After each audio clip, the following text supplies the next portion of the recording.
most of your Walt Disney World vacation. The top 6 Imagineering insights at Disney's Animal Kingdom. Hi, I'm Herb Leibacher, and welcome to episode number 126 of the World of Walt podcast. Make the most of your Walt Disney World vacation for the week of September 24th, 2017. This is the podcast for Walt Disney World fans, whether you're planning your next trip or just enjoy reliving a little bit of Disney magic. When Disney opened Animal Kingdom way back in 1998, it was a different kind of park. One that was meant to be explored and discovered, one where you could linger and wander and appreciate nature. Creating experiences like that you get in Animal Kingdom take a lot of planning and a lot of Imagineering.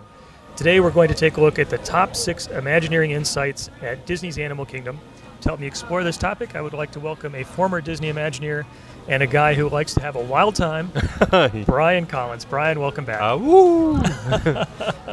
As always, it's great to be here and talk to you about today Animal Kingdom, Herb. Animal Kingdom. From Imagineers. I never, as an Imagineer, I never worked on this park, but there's certainly a lot of really cool stuff I know about that went into it, and I'm going to look forward to sharing some of that with you and your audience. I'm looking forward to the conversation, and it's sort of appropriate, I think, that we are in the Pandora land of Avatar, in the Satuli Canteen, in the midst of some of the latest Imagineering efforts here. So, yeah, some really impressive stuff out here for sure. It is. Okay, before we get into the topic for today, warm-up question. Favorite thing about the Japanese pavilion at Epcot? Boy, that's one of my favorite pavilions all the way around. I don't think I can say the sake bar. That probably wouldn't be a very Disney-like thing to say, but I do like the sake bar. It's a hidden gem. One of the things, when I do my strolls around the World Showcase, one of the things I always like to point out to guests is I take them over by the lake, and I show them the Torii Gate that's in the lake out there. Yeah. And to me, one of the coolest little touches, Imagineering touches, of that Torii Gate is if you look down at the baseline, you see all these barnacles, and you see the water line where the water, it's low tide, obviously, so you can see the water line on the Torii Gate and how over time it's just been aged with the water beating against it. And I love showing that to people because, Epcot, there's no high tide and low tide. There's, so it's not salt water, so they're not real barnacles. I mean, all of that is just the magic of theming of, WDI, coming out there and painting it and designing it to kind of tell that story and look like this ancient Torii Gate that's been sitting out there, and now it's low tide. You can see the barnacles, and it's, to me, just a very nice little touch. Yeah. And some of the thought, that went into that was, to me, just very nice. So I agree. It's those little touches that really add all the layers of interest to all the things that we see here. And it may not be something that you really pick up and say, hey, there shouldn't be barnacles there. Right. But it all adds to the experience. It all contributes Right. to making for a unique place to visit. Right. I also like the Japanese pavilion. I think there are a lot of fun things to see there, from the drummers to the koi fish, the little quiet park in the back. Yeah. But I think it's fascinating to walk through the Mitsukoshi department store, which is a very large store. Yeah. I think it's always kind of fun and ironic that there's a lot of Hello Kitty stuff there, Right. Which is not a Disney property, at least not yet that I know of. But all kinds of things from Japanese culture, food and snacks and toys and just so many things to explore from the other side of the planet. Yeah. And a lot of fun to check out. Yeah, Mitsukoshi is the largest department store in Tokyo. So they actually licensed over here and opened up the branch, and it's run by, if I'm not mistaken, actually run by Mitsukoshi of Japan. And all the merchandise in there is going to be very representative of, like you find, as you said, Hello Kitty is a very big cultural phenomenon over there, as is anime, so you see a lot of anime stuff in there. Really a cool, fun store to walk through. Yeah, it is. I'm not sure if the exhibit is still there, but there was one about the culture of cute, which is very Japanese. Yeah. They Japanese changed thing. that exhibit out, and if you don't know what Herb's talking about, as you're going past the sushi bar, exiting out Mitsukoshi by the back, or if you're going in, there's those two huge statues of the samurai on horseback. And if you look off to the left, there's a little door that you can go into that opens up into a exhibit area, and they change that out every several months or so. So yeah, if you've missed that, keep an eye out for it and check it out. Always interesting exhibits in there. I saw one time on traditional clothing of Japan, for example. Yeah. I mean, beautiful kimonos and stuff. It's very neat. Yeah, fun stuff to see. Okay, so top 6 Imagineering insights at Disney's Animal Kingdom. We'll hand it over to you, Brian. So I'm going to start with the Tree of Life. And one thing that I always thought was just really cool about the Tree of Life is the structure of which that tree is built on. I mean, it's no secret, obviously, that the exterior is concrete, that's hand-carved and painted to look like the wood of the Tree of Life. But that is actually built upon the structure of an oil platform, or at least part of an oil platform. And if you're ever fortunate enough or have the opportunity to work for Disney and you find yourself inside the Tree of Life, it certainly does look like an oil platform, and they did that for a couple reasons. One is that they knew that if they ever had to maintain it, that they'd be able to get parts for it readily. You can, if you ever need a nut that's 6 inches across or 12 inches across, you don't really go down to Home Depot to get those, but they are readily available on the industrial side. So they knew they'd be able to get parts and maintain it. And it just was the right size and shape, and they knew that they could you can actually walk up to a second level platform that's kind of inside the Tree of Life, and they have a lot of rigging in there for lighting and sound and audio and things of that nature, and maintenance and things like that. So just a very cool little thing that not a lot of people probably wouldn't even have a clue about. Yeah, I always found fascinating. That is a fascinating story, and I've got to imagine that engineering a structure that huge is a pretty big and expensive undertaking. Yeah. But Disney was able to leverage all of that work that was done already. Yeah. To make sure that this humongous tree was going to stand up to hurricanes and be structurally sound. Yeah. It's not the sort of thing you go and buy off the shelf at Home Depot, just like you said. Yeah. No. Right. Okay, good. That was number 1. What's next? So number 2 is I want to talk about again the theming that goes into some of these attractions and some of the details. And this detail you can find in over by Expedition Everest in the area that's kind of themed out like Nepal. And one of the things that you're going to see in one of the marketplaces are these strings of cheese that are kind of hanging from the marketplace and by a bar over there. That's actually reproductions of yak cheese. It's not real cheese, but over in that part of the world, yak cheese is a very common snack. A lot of people, people will suck on it, kind of almost like candy, and it helps draw saliva and all that when you're out and hiking, and helps hydrate you. And the guys who designed that stuff went so far to understand that yak cheese, as it ages, it goes from white when it's very fresh and new, and then over time it ages and it starts to turn different shades of yellow until it gets to be a very dark yellow. And again, just kind of sticking with the theming, just about everything is done for a purpose at Disney. Even the placement of the cheese in the environment out there is done for a reason. So you'll find the white cheese is kind of near the front of the store where the everyday hikers who can't afford a whole lot maybe would buy the cheaper cheese.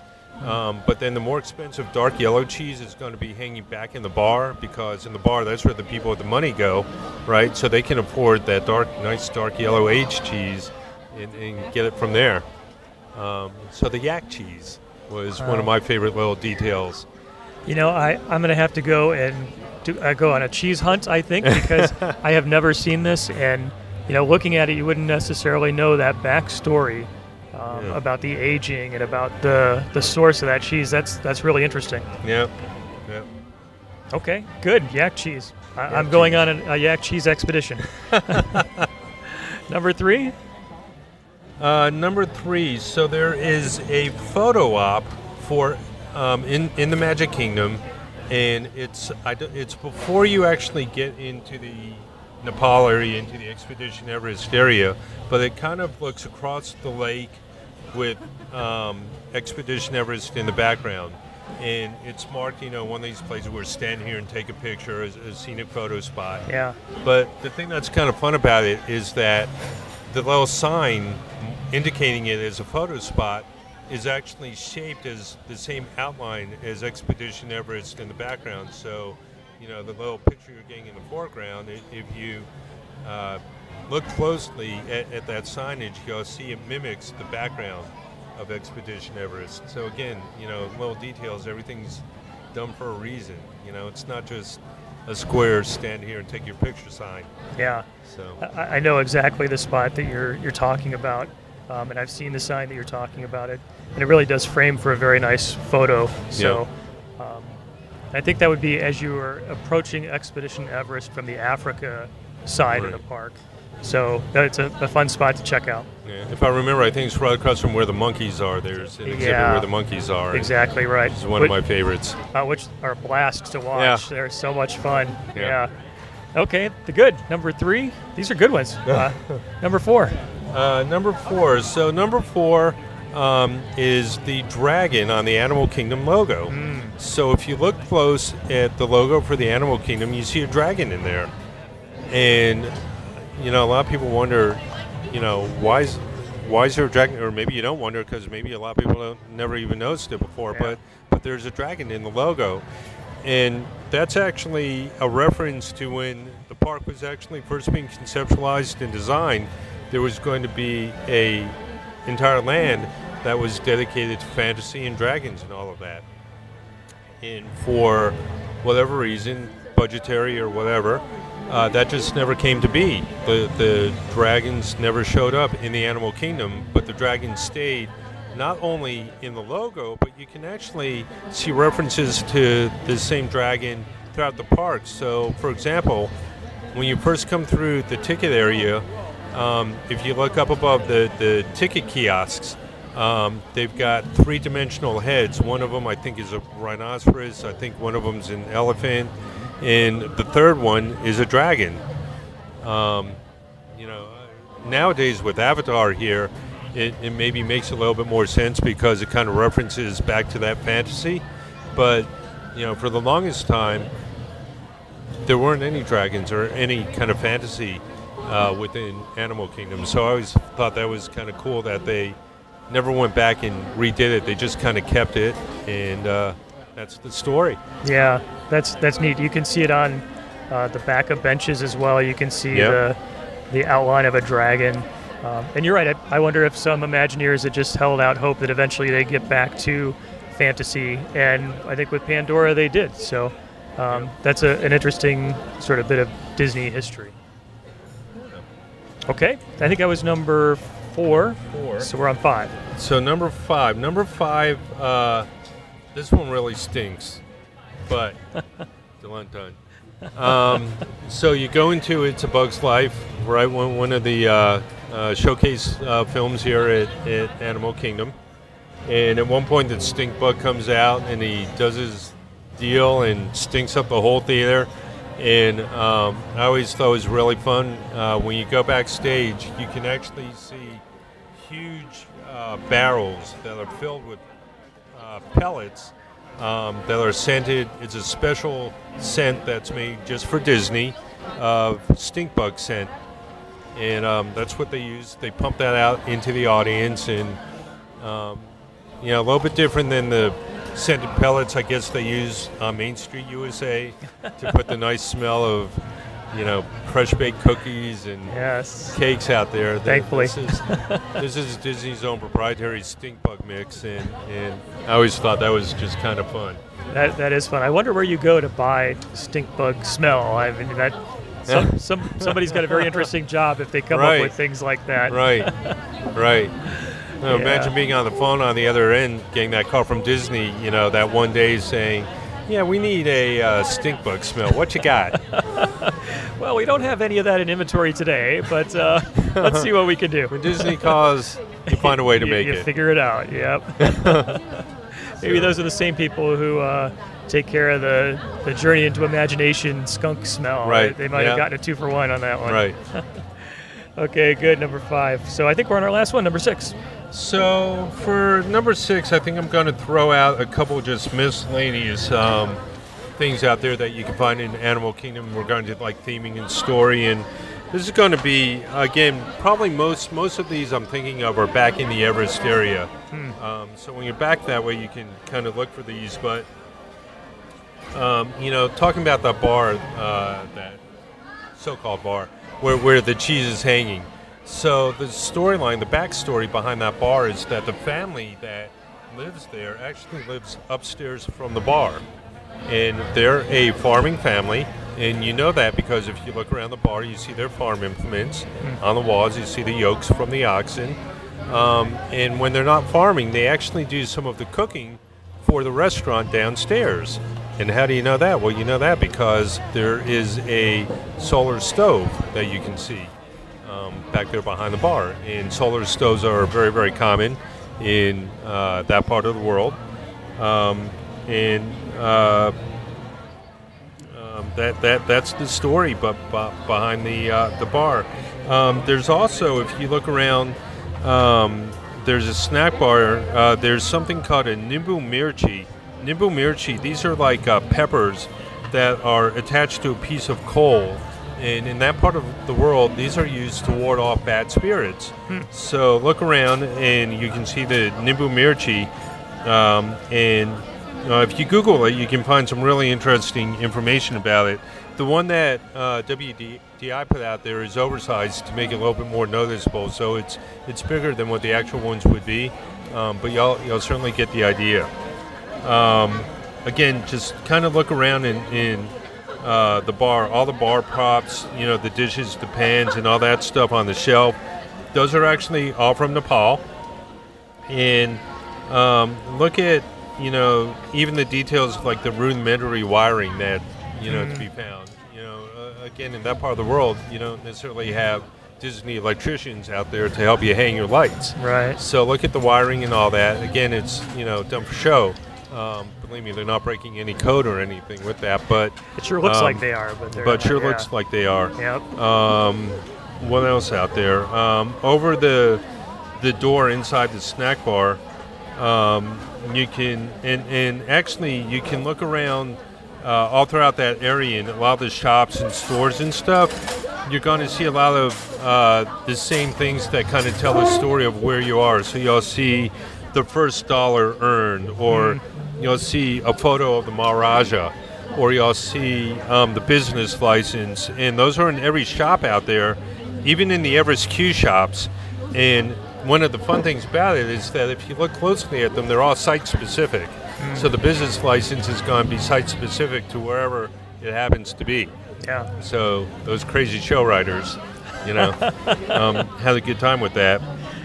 And, just look around at, like, the stickers. A lot of the stickers that you see, like, on the luggage or on the walls and stuff, a lot of those have got just funny little gags and nods in them. So have fun with that. Yeah, great. I think that Asia section of Disney's Animal Kingdom has got some of the greatest details around Disney's Animal Kingdom. Everywhere you look, there's some little piece of the story, some little detail to check out and enjoy. Yeah, absolutely. Great. So, top 6 Imagineering insights at Disney's Animal Kingdom. Do you want to recap those for us, Brian? Yeah, I want to recap them. So I got to take them from you this week. Usually we alternate. Yeah, we mixed it up. Changed it up a little bit this week, huh? Okay, so number 1, the Tree of Life structure, the oil rig in Tree of Life. Number 2, the yak cheese in the African marketplace. Number 3, the Expedition Everest photo op. Number 4, the dragon on the logo. Number 5, the stink bug pellets. And number 6, all the miscellaneous theming and story to be found throughout that area. Great, fun list. Always fun to see Disney through the eyes of a former Imagineer, so I appreciate your sharing that. Yeah, it's always a lot of fun to be out here and talk to you about it. So if people are interested in what you're up to, what's the best way for them to find out? So if people want to find me, I'm glad you asked. The best thing they could do is check out my website, which is wdwithme.com. You can also follow me on Twitter. My Twitter handle is @wdwithmebrian. And you can just email me, brian@wdwithme.com. I love getting emails. Check out my website. You can learn how to book a stroll through the Magic Kingdom or Epcot with me, where I can, take you all through and talk about the parks from a former Imagineer's point of view there.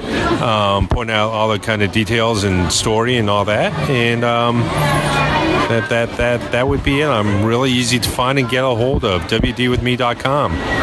So there you have it.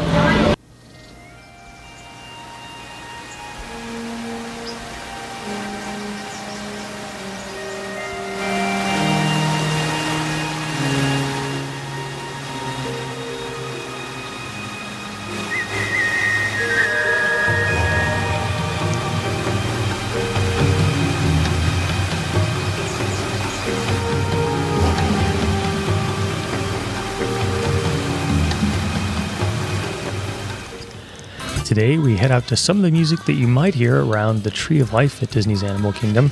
And yes, we've made it through the list of the top 6 Imagineering sites at Disney's Animal Kingdom. However, our conversation doesn't need to be over. I'd like to hear what you think. If you have an idea, you can add it to our list by visiting the show notes page at worldofwalt.com/126, a page that will work well with your smartphone, tablet, and desktop. Leave your comment in the comments section and check out what other people think as well. I'd like to thank everyone who's been in touch with me and invite you to follow me on social media, facebook.com/worldofwalt and pinterest.com/worldofwalt. If you like today's podcast, I would appreciate it if you would spread the word. Tell your family and your friends about it. To wrap up for today, I would like to give you a heartfelt thank you for spending some of your time with me. I'd also like to thank everyone who visits the worldofwalt.com site, where you can read interesting Disney articles and chat with other folks in the comments sections. By listening here and by visiting the site, you allow me to share the fun of Disney with you. And that is pretty cool. Thanks for being a part of it. So until next time, my friend, may God bless you. So there's a great, big, beautiful tomorrow, shining at the end of every day. There's a great, big, beautiful tomorrow, just a dream away.